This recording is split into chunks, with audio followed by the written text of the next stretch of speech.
অনুষ্ঠানের স্থল ও শোভাযাত্রার রুটসমূহ সিসি ক্যামেরা দ্বারা, স্টিল ক্যামেরা, ভিডিও ক্যামেরা ও ড্রোন ক্যামেরা দ্বারা সার্বক্ষণিক মনিটরিং করা হবে। অনুষ্ঠান স্থলের চারপাশে ও শোভাযাত্রার রোডে পর্যাপ্ত পরিমাণ পিকেট, ফুড, পেট্রোল ও লাইনিং ব্যবস্থা থাকবে। ডিবি, সিটিটিসি পর্যাপ্ত সোয়াট সংখ্যক পুলিশ সদস্যগণ সাদা পোশাকে মোতায়েন থাকবে। ইফটিজিং, ছিনতাই, অপহরণ প্রতিরোধে সাদা পোশাকে পুলিশ দল মোতায়েন থাকবে। রণপার শরীর উদ্যানের অভ্যন্তরে লস স্থাপন করা হয়েছে, সেখানে মাইকিং ব্যবস্থা থাকবে। গোয়েন্দা নজরদারি বৃদ্ধি ও সাইবার নববর্ষ কেন্দ্রিক অপপ্রচার রোধে সামাজিক যোগাযোগ মাধ্যমে যে মনিটরিং করা হচ্ছে। সম্মানিত নগরবাসীগণ, নিরাপত্তার স্বার্থে তল্লাশি কাজে আইন শৃঙ্খলা বাহিনীর সদস্যদের সহায়তা কামনা করি। অনুষ্ঠানের স্থলে কোনো প্রকার মুখোশ, ব্যাগ, ধারালো বস্তু ও নিয়ে না আসার জন্য হবে এবং অনুষ্ঠান স্থল ত্যাগ করতে হবে।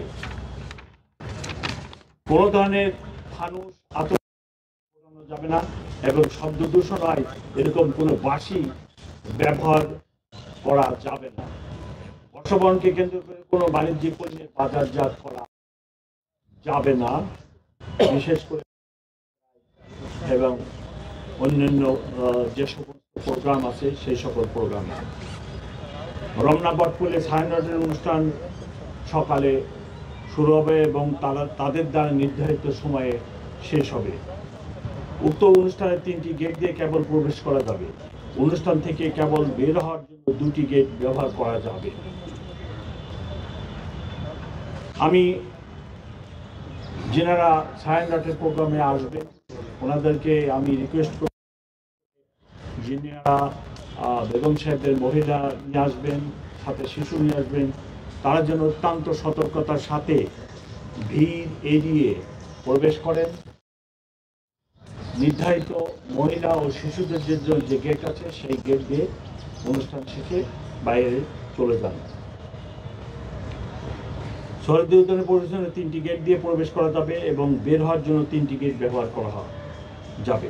রমনা পার্ক ও শহীদ উদ্যানে বিকাল 5 ঘটিকা পর্যন্ত প্রবেশ গেট দিয়ে প্রবেশ করা যাবে। বিকেল 5 ঘটিকার পর সকল গেট বাহির গেট হিসেবে ব্যবহৃত হবে।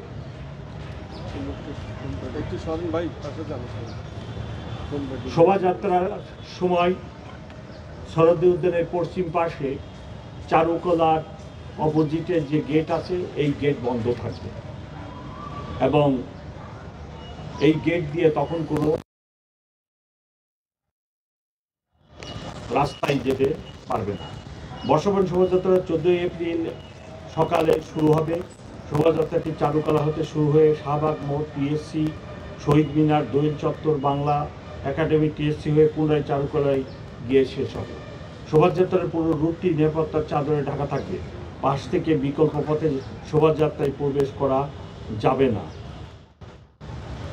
শোভাযাত্রায় যিনারা যোগদান করতে চান তাদের জন্য আমরা একটি ম্যাপ এবং রুট নির্ধারণ করে দিয়েছি। এখানে শোভাযাত্রার শুরু থাকবে, হেড থাকবে চারুকলার সামনে এবং টেল ভিসি মহোদয়ের বাংলোর সামনে থাকবে। এখানে বিভিন্ন ধরনের আইটেম থাকবে, আপনারা জানেন প্রতি বছর যেটা হয়। আমরা শোভাযাত্রা যখন হবে তখন এদের মাঝে যে রুট আমি বললাম এই রুটে কেউ শোভাযাত্রায় প্রবেশ করতে পারবেন না। শোভাযাত্রায় যারা যোগদান করবেন তাদেরকে শাহবাগ মোড় থেকে অথবা এই ছায়ানটের প্রোগ্রাম শেষে যেনারা শোভাযাত্রায় যেতে চান তাহলে তাদেরকে শাহবাগ, এখান থেকে শাহবাগ মোড়, কাটাবন মসজিদ, কাটা মসজিদ থেকে লেফট টার্ন করে নীলক্ষেত মোড় থেকে লেফট টার্ন করে বিচি মেয়েদের বাংলোর সামনে যে শোভাযাত্রার ট্রেন থাকবে ওইখানে যোগদান করবেন।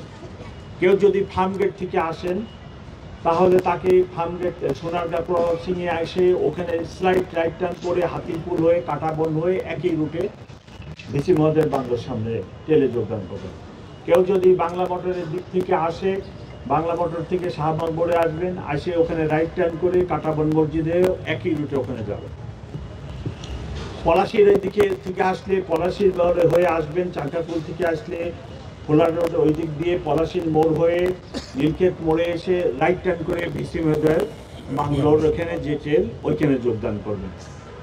এই হলো আমাদের শোভাযাত্রায় যোগদানের জন্য এই রুট নির্ধারণ করছি আমরা।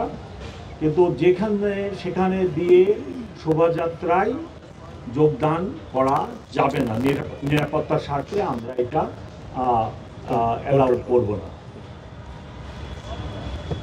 বাংলা নববর্ষ উদযাপনের দিন কতিপয় সড়কে যানবাহন চলাচল নিয়ন্ত্রণের লক্ষ্যে বিভিন্ন পয়েন্টে ডাইভারশন ব্যবস্থা থাকবে।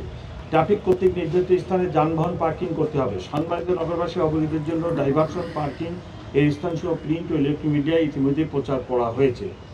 এখন আমার সাথে আমার সহকর্মী অতিরিক্ত পুলিশ কমিশনার ট্রাফিক সাথে আছেন, উনি আপনাদেরকে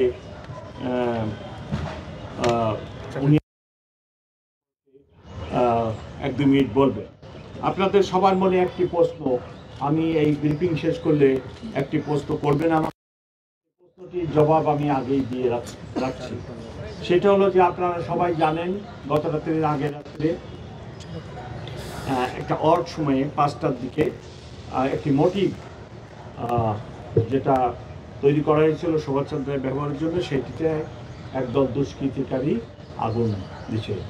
এটি নিয়ে একটি মামলা শাহবাগ থানায় রুজু করা হয়েছে এবং আমরা অত্যন্ত আন্তরিকতার সাথে এবং সকল চালিয়ে যাচ্ছি মামলাটি উদ্ঘাটনের জন্য। এবং আপনারা এটুকুই শুধু জানে রাখেন যে তদন্তকালীন সময়ে আমরা কোনো কথা বলি না কোনো মামলা সংগত। তো এইটুকু আমি আপনাদেরকে বলতেছি, আমরা অত্যন্ত ক্লোজ, খুব নিকটে পৌঁছে গেছি এই মামলাটি ডিটেকশনের ক্ষেত্রে।